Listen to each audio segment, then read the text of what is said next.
مع الله في لألآت النجوم وحبك الغيوم وضوء القمر نحمده ونصلي على رسوله الكريم اما بعد بسم اللہ الرحمن الرحیم۔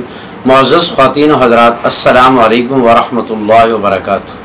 میں آپ کی خدمت میں حاضر ہوں پروگرام سنہری باتوں کے ساتھ، اور آج کی مجلس میں اس بات کو عرض کیا جائے گا کہ کس موقع پر روزہ رکھنا سنت ہے، اور کس مہینے میں روزہ رکھنا سنت ہے، اور کس دن روزہ رکھنا سنت ہے۔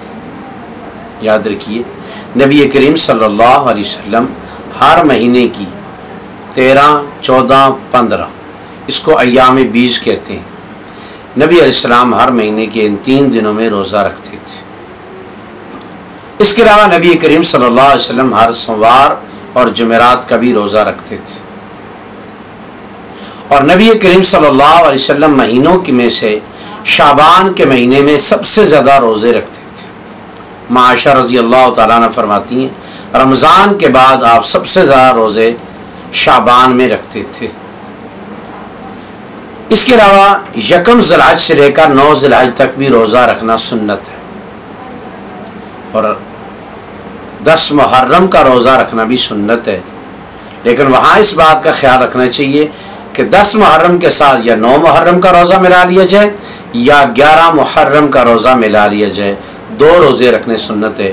نبی علیہ السلام مدینے میں تشریف لائے، اہل یہود روزہ رکھتے تھے 10 محرم کا۔ رسول خدا نے پوچھا کیوں رکھتے ہو؟ کہنے لگے اس دن اللہ رب العزت کی ذات نے موسیٰ علیہ السلام کو نجات عطا فرمائی تھی، ہم اس خوشی میں روزہ رکھتے ہیں۔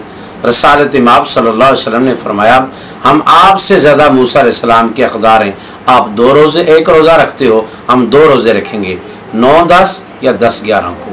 یہ وہ روزے ہیں سال بھر کے جن کا رکھنا سنت ہے۔ اللہ رب العزت کی ذات ہمیں سنت کا اہتمام نصیب فرمائے۔ السلام علیکم ورحمۃ اللہ وبرکاتہ۔ أشواق